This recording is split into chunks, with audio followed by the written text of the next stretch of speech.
Commander Zealot pressed a scale palm against the observation deck's viewport, watching the unknown vessel grow larger as their scout ship approached.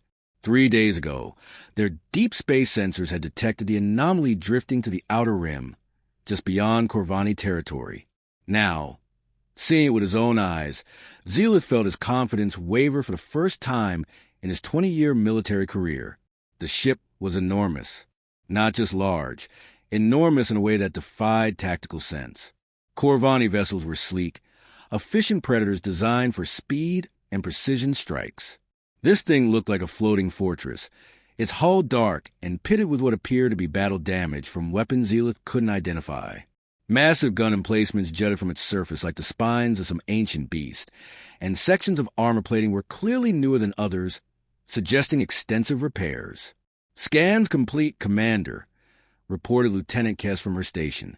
"The vessel measures 12 kilometers in length, 4 kilometers at its widest point. Mass readings are unusual. It's constructed from materials our sensors can't properly analyze. Some kind of composite metal we've never encountered." Zealot's mandibles clicked nervously. In 500 years of expansion, the Corvani Empire had encountered dozens of species. None had built ships longer than 3 kilometers. "Life signs. Negative, sir. The ship appears to be running on minimal power. Emergency systems only." However, Kess hesitated, her violet eyes flicking between her displays. "There are sections we can't scan at all. Dense shielding is blocking our sensors." "A derelict, then." Zealot straightened, pushing down his unease.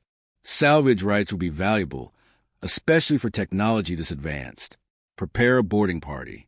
Full environmental suits and heavy weapons. Whatever species built this, they clearly knew warfare."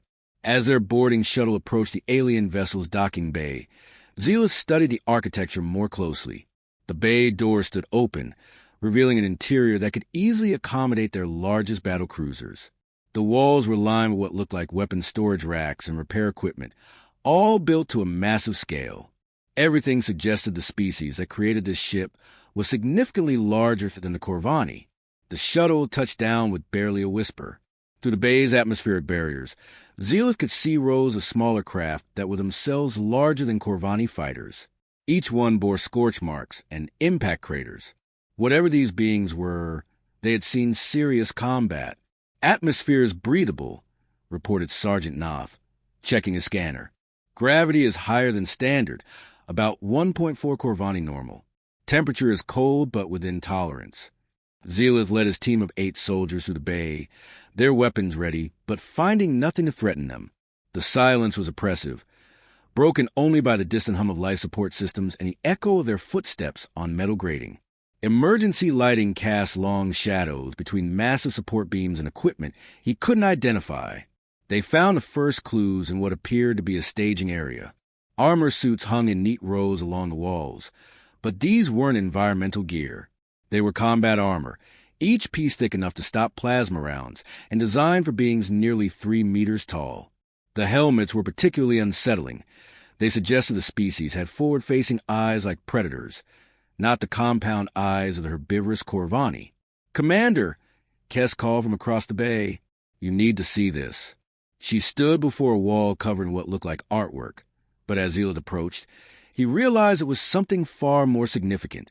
The images showed star maps, battle formations, and what appeared to be tactical analyses of various ship designs. Some of those designs looked familiar, too familiar. "These are Corvani vessels," Kess whispered, pointing to detailed schematics of their latest battle cruiser class. "But look at these notations. They've identified every weakness, every blind spot in our armor configuration. It's like they've studied our entire fleet." Zealot felt his blood chill. The diagram showed attack vectors that would bypass their shields entirely, structural weak points that were classified information known only to Corvani naval architects. Whoever these beings were, they hadn't just encountered Corvani ships, they had dissected them with surgical precision. A new sound echoed through the bay, different from the background systems. It was rhythmic, mechanical, getting closer. Zealot signaled his team to take defensive positions behind the alien equipment, their weapons trained on the bay's main entrance. The sound stopped. Then, from speakers hidden throughout the bay, came a voice. It spoke in perfect Corvani. Though the accent was strange, the pronunciation slightly off in a way that made Zealotha's scales crawl. Corvani boarding party. You are not authorized to be on this vessel. However, your presence has been noted and anticipated.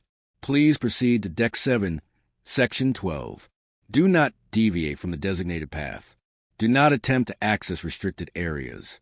Your compliance will determine how this encounter concludes. The voice cut off, leaving them in silence once more. Zealotha's hands shook as he gripped his plasma rifle. The being, whatever it was, had been watching them, had allowed them to board, had wanted them to see those tactical analyses. Sir, Sergeant Knopf's voice was tight with fear. Orders. Zealoth looked around at his team, seeing his own terror reflected in their eyes. Every instinct screamed at him to return to their ship and flee. But the voice had said their compliance would determine the encounter's outcome. Running might trigger something worse. We follow their instructions, he said quietly. But stay alert. Whatever we're dealing with, they've been planning for this moment. The corridors of the alien vessel stretched endlessly before them, illuminated by strips of harsh white light that hurt Zealotha's compound eyes. The walls were lined with pipes and conduits that pulsed with energy, and every surface bore the same battle damage they'd seen on the exterior. Blast marks, impact craters, and hastily welded patches told a story of prolonged warfare against multiple enemies. As they walked the designated path, marked by glowing arrows that appeared on wall panels as they approached, Zealoth noticed something that made his stomach clench. The corridor intersections were marked with symbols and numbers, but scattered among the alien script were familiar markings. Corvani fleet designations, ship names, battle coordinates from conflicts that had taken place decades ago, long before humanity should have had any contact with their space. Commander, Lieutenant Kess whispered, stopping before a memorial wall. Look at this. The alcove contained what appeared to be a tribute to fallen warriors. But instead of names or traditional memorial items, it displayed fragments of destroyed ships, pieces of hull plating, weapons components, and shield generators from a dozen different species. Zealoth recognized Corvani alloys, Thren crystalline matrices, and Valtor biometal composites. It was a museum of conquest, but the arrangement suggested something more complex than simple trophy-taking.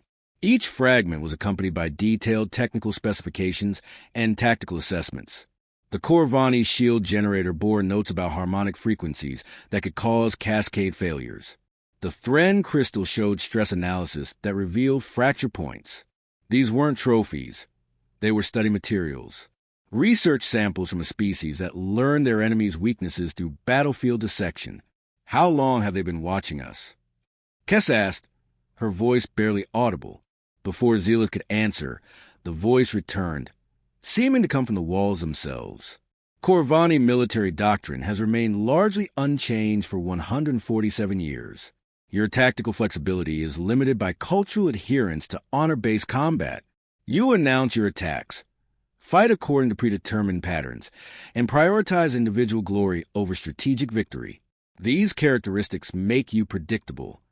The analysis was delivered without emotion, like a scientific observation. Zealoth felt exposed, as if this unseen being could read not just a species' military history, but their very souls. In contrast, the voice continued as they walked deeper into the ship. Humanity has survived by adapting to any threat. We study, we learn, we overcome. You will understand this better when you reach your destination. The path led them through sections that defied Corvani understanding of ship design.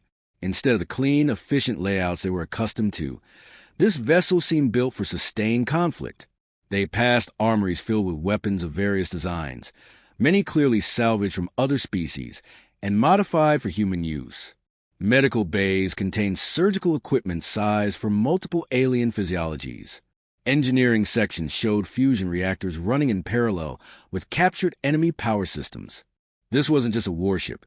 It was a mobile adaptation engine, designed to incorporate and improve upon whatever encountered. Deck 7, Section 12, Sergeant Knopf announced as they approached a massive blast door marked with warning symbols in multiple languages. The door split open with pneumatic hiss, revealing a chamber that took Zealot's breath away.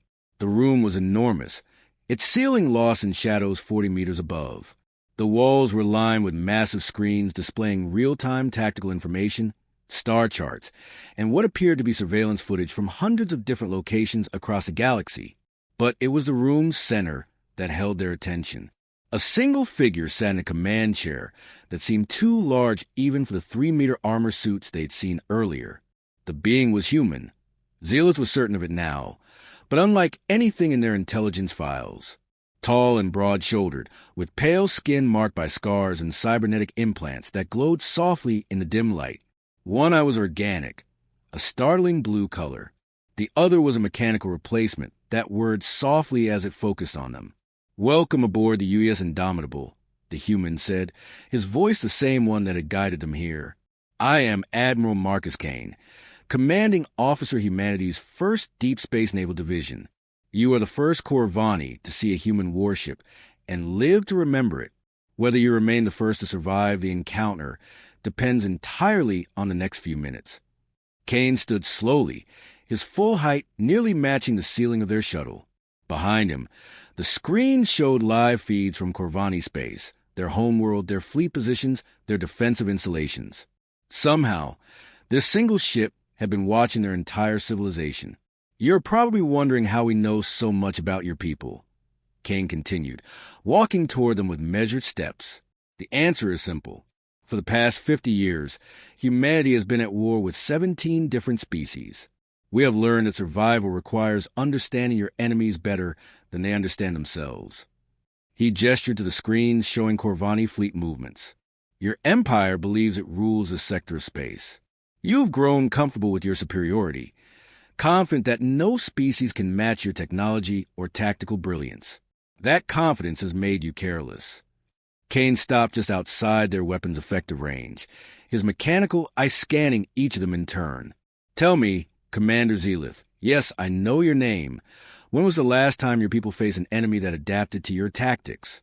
That learned from every engagement? That turned your own strengths into weaknesses?" Zealot's voice caught in his throat. In 5 centuries of expansion, the Corvani had never encountered such opposition. Their enemies either submitted quickly or were crushed by superior firepower. The concept of an adaptive enemy was foreign to their military doctrine. "Never," Zealot admitted. Kane smiled, but there was no warmth in it. "Then you have no idea what's coming." Admiral Kane moved to one of the massive displays, his cybernetic implants interfacing directly with the ship systems. The screens came alive with tactical projections, showing fleet movements and battle simulations that made Zealot's blood run cold. 15 hours ago, Kane began, your Empire dispatched a battle group to investigate this vessel. 12 ships, including the dreadnought Pride of Corvin. They should arrive within 6 hours. He turned to face the boarding party, his mechanical eye whirring. They're flying into a trap.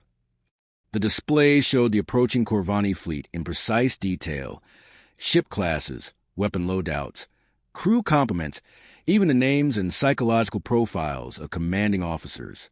Zealot recognized Admiral VYSS, his former mentor, leading the formation in the flagship. "How do you have this information?" Zealot demanded, raising his weapon despite knowing it was useless. "Because we've been preparing for this moment for decades," Kane replied calmly. "Every species humanity has encountered has followed the same pattern. First contact, territorial disputes, escalation of warfare, then either extinction or subjugation. The Corvani Empire represents the largest threat to human expansion we've yet encountered. Therefore, you require the most careful study." Kane touched the display, and it shifted to show a timeline spanning 50 years. Battle reports, intelligence gathering, technological development, all leading to this moment. "We've been watching your expansion patterns, studying your conquered worlds, analyzing debris from your battles with other species. We infiltrated your supply lines, your communication networks, your military academies. We know your tactics, your technology, your cultural weaknesses. Most importantly, we know your greatest flaw, which is," Lieutenant Kess asked, her voice steady despite her fear, "you've never learned to fight someone like us." Kane's smile widened. Your entire military doctrine is based on overwhelming firepower and technological superiority. You've never faced an enemy that could match your technology while surpassing your adaptability. The display shifted again, showing technical schematics of Corvani weapon systems alongside human modifications. Plasma cannons redesigned for higher yield, shield generators modified to create offensive weapons. Even their communication protocols have been reverse-engineered and improved upon. Every technology you possess, we've captured, studied, and enhanced. But more than that, we've learned to think like you fight, and then we've learned to fight like you think. Kane's voice carried a predatory satisfaction. Your Admiral VYSS is about to discover what happens when the hunters become the hunted. Zealot felt his legs weaken as the implications became clear. This entire encounter, you planned this. You wanted us to find this ship. The Indomitable has been broadcasting a subtle distress signal for 3 weeks, positioned exactly where our intelligence indicated a Corvani scout would investigate. You were meant to find us, board us, and report back.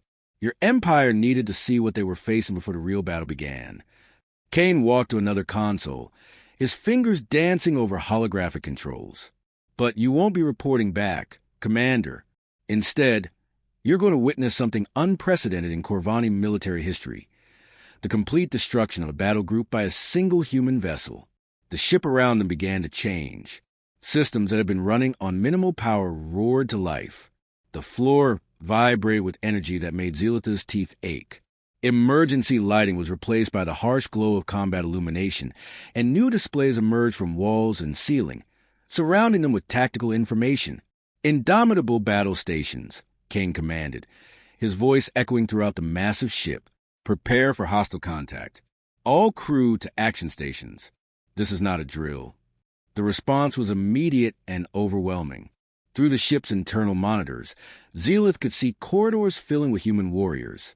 But these weren't the 3-meter giants he'd expected based on the armor suits. These humans were smaller, more compact, but they moved with a fluid efficiency that spoke of extensive combat experience. Their equipment was a patchwork of technologies from dozens of species, all integrated into a cohesive whole. You see, Kane explained as the preparations continued around them, humanity's greatest advantage isn't our technology or our weapons. It's our ability to learn from our enemies and become something they cannot predict or counter. We fought the Zilani swarm fleets and learned their coordination tactics. We've battled the Thren crystal ships and mastered their energy manipulation.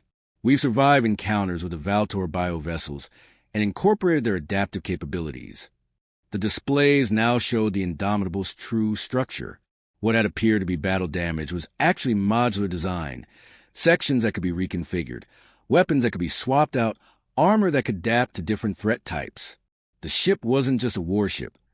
It was a living example of human military evolution. Each encounter taught us something new, Kane continued. Each enemy forced us to become better. And now, after 50 years of constant warfare, humanity has become something unique in the galaxy, a species that thrives on adaptation and grows stronger through conflict. An alarm sounded through the ship, and Kane's mechanical eye focused on the approaching threat. Your people are about to learn what it means to face an enemy that has studied them for decades, an enemy that knows their weaknesses better than they know themselves. Zealot looked at his team, seeing his own desperation reflected in their faces. They were trapped aboard a weapon designed specifically to destroy their people, and there was nothing they could do to warn their fleet. "Why are you showing us this?" he asked. "Why not simply destroy us with the others?" Kane's expression grew serious, the predatory smile fading. "Because someone needs to survive to tell the story. Someone needs to carry the message back to your empire that humanity is not like the species you've conquered before. We are something new, something unprecedented. And if your people choose to continue their expansion into human space, they need to understand exactly what they're choosing to fight." The ship's weapon systems came online with a sound like thunder, and Zealot realized that everything he thought he knew about warfare was about to change forever. The bridge of the Indomitable transformed into something from a nightmare as combat systems fully activated. Holographic displays materialized in three-dimensional space around them, showing real-time tactical data that made Zealot's head spin. The approaching Corvani fleet appeared as red markers surrounded by constantly updating threat assessments. predicted movement patterns and vulnerability analyses. Incoming transmission from the Corvani fleet. Reported a human officer whose arms had been replaced with cybernetic interfaces that plugged directly into the ship's communication array. "Put it through," Kane commanded, settling back into the command chair with casual confidence. The image of Admiral VYSS materialized in the center of the bridge, his scaled features set in the ceremonial mask of Corvani authority. Zealot's heart clenched seeing his old mentor, knowing what was about to happen. "Unknown vessel. This is Admiral VYSS of the Corvani Empire. You are in violation of territorial boundaries. Surrender immediately or face destruction." Kane leaned forward, his mechanical eye focusing on the transmission. "Admiral VYSS, your reputation precedes you. 43 years of military service, veteran of the Friend Campaign, architect of the Outer Rim expansion. I've read your tactical treatises. Quite impressive, if somewhat predictable." VYSS's expression shifted to confusion, then growing alarm as he recognized the implications of Kane's knowledge. "Who are you? How do you know?" "I am Admiral Marcus Kane, representing humanity's interests in this sector. And I know about you, Admiral, because we've been preparing for this encounter for a very long time." Kane gestured to the displays surrounding them. "Tell me, are you familiar with the Battle of Kepler Station, the engagement at Proxima Drift, the Siege of New Geneva?" Each name Kane spoke made VYSS's eyes widen further. These were human battles, conflicts that the Corvani had observed from a distance but dismissed as insignificant skirmishes between primitive species. "Impossible," VYSS breathed. "Those were minor conflicts. Border disputes between inferior races." "Minor conflicts?" Kane's laugh was cold as vacuum. "Admiral, those were learning experiences. Each battle taught us new ways to kill, new ways to survive, new ways to adapt our enemy's strengths against them. And now we're going to demonstrate what we've learned." The display shifted to show the Corvani battle formation, a classic spearhead attack that had served the Empire for centuries. But overlaid on the formation were human tactical projections, showing exactly how the Indomitable would dismantle it. "Your textbook approach is your weakness, Admiral. You form up in standard attack formation, advance at optimal weapons range, and engage with overwhelming firepower. It's worked against every enemy you face because they fought according to your rules." Kane stood, his massive frame silhouetted against the tactical displays. "We don't follow your rules." The Indomitable began to move, but not as any Corvani ship had ever moved.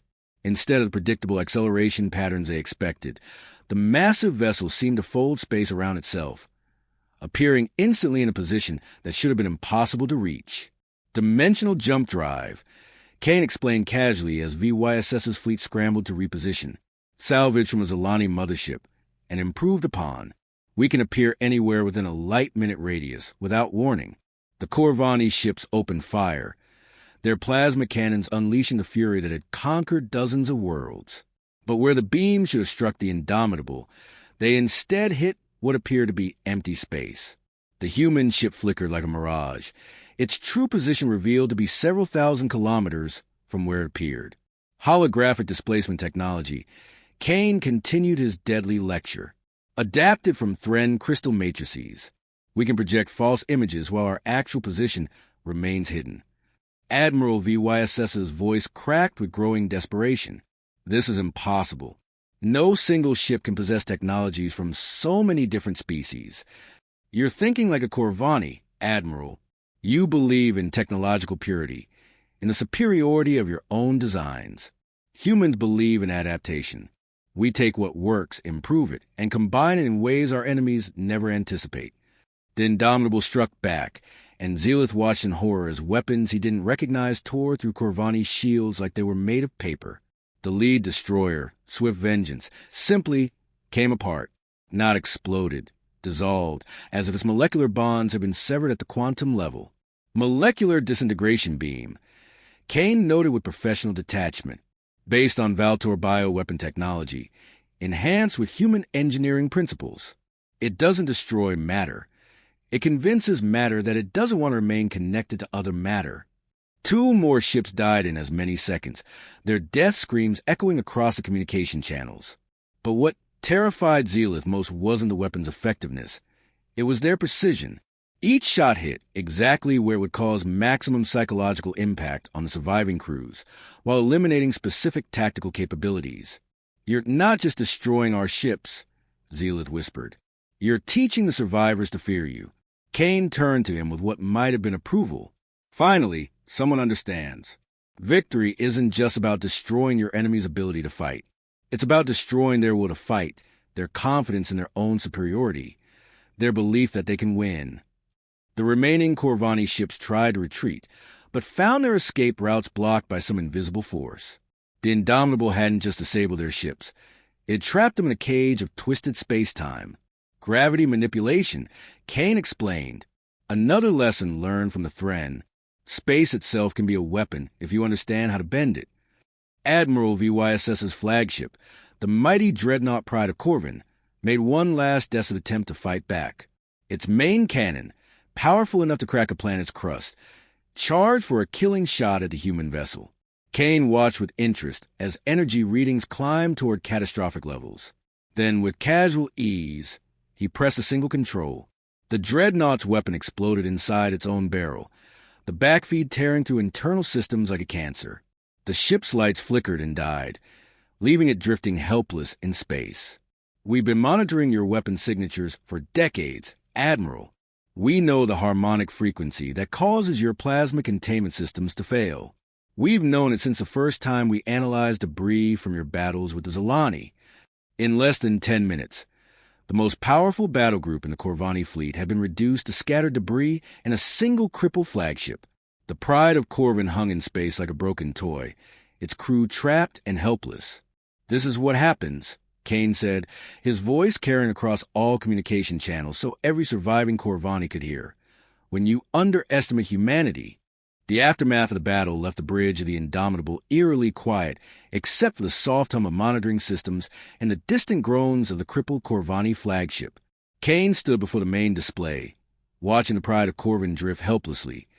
Its once mighty hull breached in a dozen places, but its crew compartments still intact. A calculated mercy that somehow felt more threatening than annihilation would have been.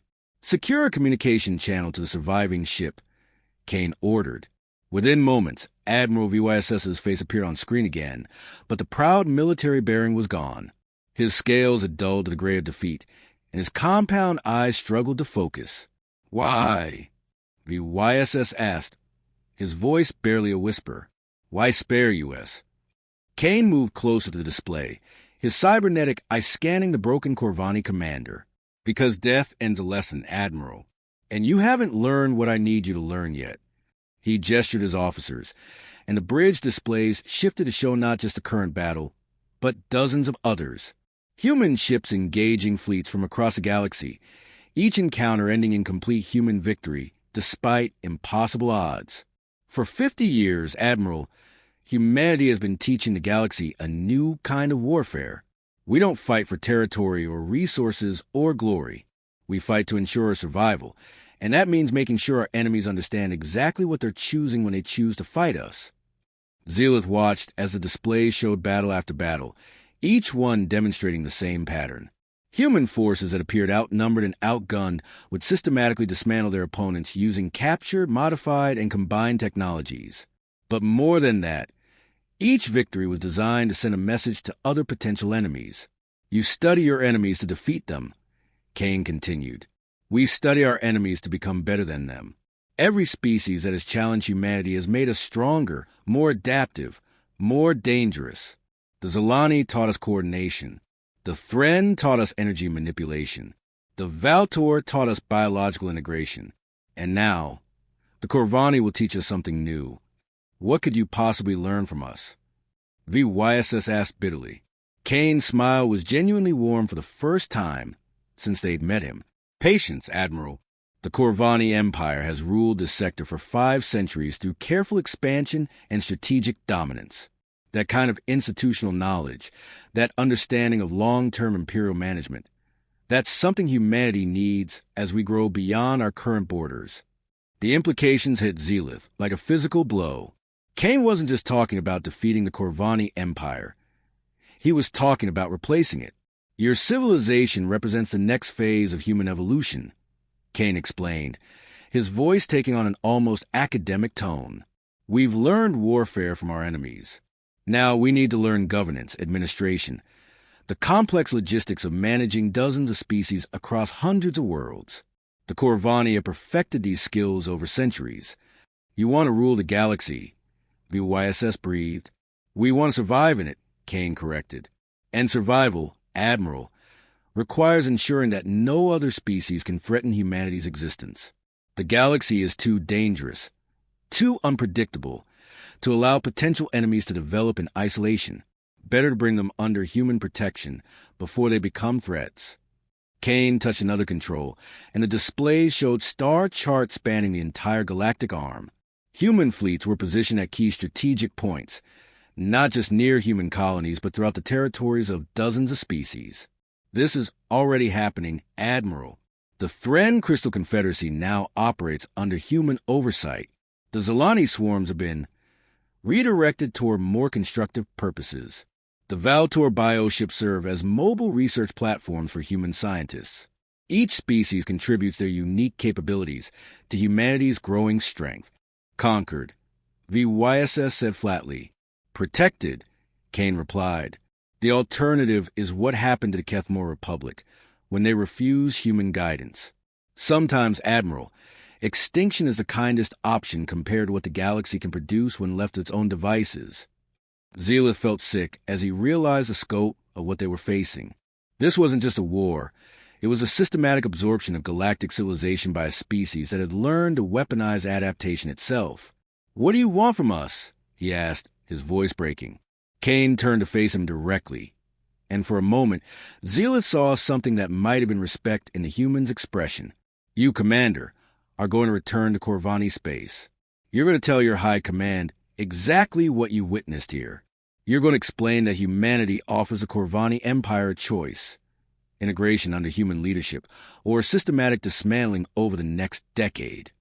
And if we refuse, Kane's mechanical I word as it focused on him, then you'll discover what the Kethmore learned too late, that there are fates worse than conquest. We have time, Commander. We have patience. We have technologies your people haven't dreamed of yet. And most importantly, we have something no other species possesses, which is the absolute certainty that we will survive, no matter what we have to become to ensure that survival. Kane's voice carried a finality that made Zealot's scales crawl. The galaxy is going to change, Commander. The only question is whether the Corvani Empire will be part of that change, or another lesson for the species that comes after. A transport shuttle materialized in the Indomitable's hangar bay, its arrival announced by soft chimes throughout the ship. Kane gestured toward the exit. Your ship is waiting, Commander. Admiral VYSS will remain as our guest while his crew receives medical attention, and his ship undergoes examination. You have 72 hours to deliver my message to your High Command before we begin more direct forms of communication. As Zealot and his team were escorted from the bridge, he looked back one last time at the human admiral standing amid his displays of conquered civilizations and absorbed technologies. In that moment, he understood something that would haunt him for the rest of his life. Humanity hadn't just learned to fight their enemies. They had learned to become them, to absorb their strengths while discarding their weaknesses. And now, that terrifying adaptability was focused on the Corvani Empire.